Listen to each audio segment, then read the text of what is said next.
아버지와 성자와 성령의 이름으로 아멘. 요한이 전한 거룩한 복음입니다. 파스카 축제가 시작되기 전 예수님께서는 이 세상에서 아버지께로 건너가실 때가 온 것을 아셨다. 그분께서는 이 세상에서 사랑하신 당신의 사람들을 끝까지 사랑하셨다. 만찬 때의 일이다. 악마가 이미 시몬 이스카리옷의 아들 유다의 마음속에 예수님을 팔아넘길 생각을 불어넣었다.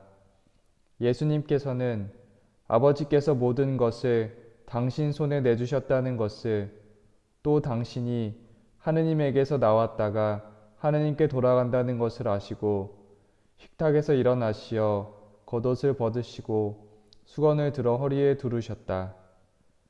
그리고 대야에 물을 부어 제자들의 발을 씻어주시고 허리에 두르신 수건으로 닦기 시작하셨다. 그렇게 하여 예수님께서 시몬 베드로에게 이르시자 베드로가 주님께서는 제 발을 씻으시렵니까? 하고 말하였다. 예수님께서는 내가 하는 일을 내가 지금은 알지 못하지만 나중에는 깨닫게 될 것이다 하고 대답하셨다. 그래도 베드로가 예수님께 제 발은 절대로 씻지 못하십니다 하니 예수님께서 그에게 대답하셨다. 내가 너를 씻어주지 않으면 너는 나와 함께 아무런 몫도 나누어 받지 못한다. 그러자 시몬 베드로가 예수님께 말하였다. 주님, 제 발만 아니라 손과 머리도 씻어주십시오. 예수님께서 그에게 말씀하셨다. 목욕을 한 이는 온몸이 깨끗하니 발만 씻으면 된다. 너희는 깨끗하다. 그러나 다 그렇지는 않다. 예수님께서는 이미 당신의 팔아넘길 자를 알고 계셨다. 그래서 너희가 다 깨끗한 것은 아니다 하고 말씀하신 것이다. 예수님께서는 제자들의 발을 씻어주신 다음 겉옷을 입으시고 다시 식탁에 앉으셔서 그들에게 이르셨다. 내가 너희에게 한 일을 깨닫겠느냐?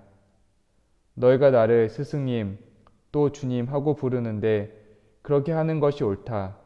나는 사실 그러하다. 주님이며 스승인 내가 너희의 발을 씻었으면 너희도 서로 발을 씻어 주어야 한다. 내가 너희에게 한 것처럼 너희도 하라고 내가 본을 보여준 것이다. 주님의 말씀입니다. 참 예수님, 교회에서는 주님 만찬 미사로 파스카 성사미를 시작합니다. 예수님께서는 당신께서 잡히시던 날 밤에 제자들과 만찬을 하시면서 성체 성사를 제정하셨습니다. 오늘 전례 요한복음의 내용과 고린토 전서의 내용이 최후 만찬의 모습입니다. 그 모습을 요약해 보면 제자들을 사랑하신 주님께서는 그들을 끝까지 사랑하셨습니다. 이 세상을 떠나 아버지께 돌아가실 때가 된 것을 아신 주님께서는 식사를 하시던 중에 그들의 발을 씻어주시고 사랑의 계명을 주셨습니다. 이러한 사랑의 보증을 제자들에게 남겨주시기 위해 그들을 떠나시지 않으시기 위해 그들이 당신의 파스카에 참여하게 하시고자 하셨습니다. 그래서 당신의 죽음과 부활의 기념으로써 성체 성사를 제정하셨습니다. 그리고 오늘 제2 독서의 말씀처럼 예수님께서는 빵을 주시면서도 포도주를 주시면서도 말씀하셨습니다. 너희는 나를 기억하여 이를 행하여라.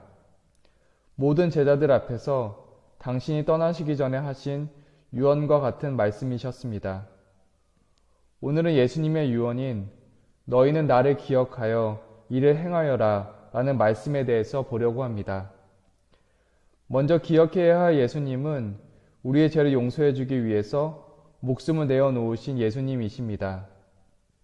친구들을 위하여 목숨을 내놓는 것보다 더 큰 사랑은 없다. 그 사랑을 일상에서 실천하라는 말씀입니다. 예수님과 같이 목숨을 내어놓는 사랑을 하라는 것입니다. 하지만 작은 희생 앞에서도 나를 위한 선택을 할 때가 많습니다.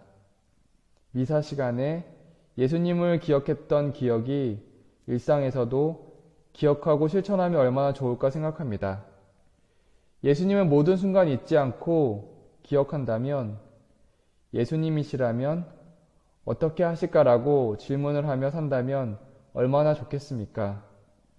하지만 미사가 끝나고 일상으로 돌아가면 다시 예수님을 기억하지 못합니다. 기도 시간이 돼서야 다시 예수님을 기억하게 됩니다.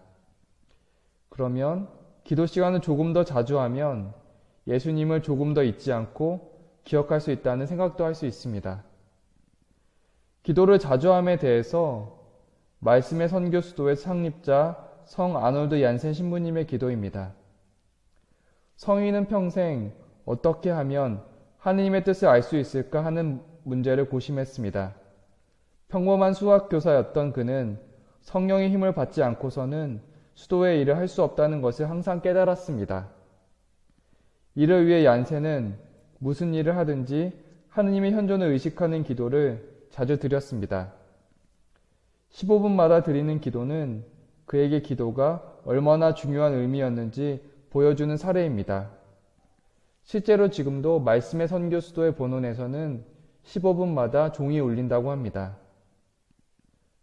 말씀의 선교 수도회처럼 예수님을 기억하는 모습들이 주변에도 있습니다. 오후 3시에 자비의 기도를 바치기 위해 알람을 맞추는 분들이 많이 계십니다. 저는 밤 9시에는 한반도 평화를 위한 기도를 위해 알람을 맞추고 있습니다. 우리의 일상에서 예수님을 기억하려는 노력은 예수님의 사랑을 실천할 수 있는 동력이 됩니다. 오늘 예수님께서는 너희는 나를 기억하여 이를 행하여라 라고 말씀하십니다. 예수님께서는 간절하게 당신을 잊지 말라고 유언하셨습니다. 우리는 그 유언을 잊지 않게 해달라고 청합니다. 미사통상문을 보면 영성제전 기도에서 사제가 속으로 드리는 기도가 있습니다. 매일 미사통상문을 보고 확인해 보면 도움이 됩니다. 이 지극히 거룩한 몸과 피로 모든 죄와 온갖 악에서 저를 구하소서. 그리고 언제나 계명을 지키며 주님을 결코 떠나지 말게 하소서. 예수님의 목숨을 내어놓는 사랑을 기억하기 위해 주님을 결코 떠나지 말게 하소서 라고 청하는 것입니다. 파스카 성삼일을 보내며 예수님의 사랑을 기억하고 실천하기 위해 자주 기도하는 은총이 우리에게 있었으면 합니다. 성부와 성자와 성령의 이름으로 아멘.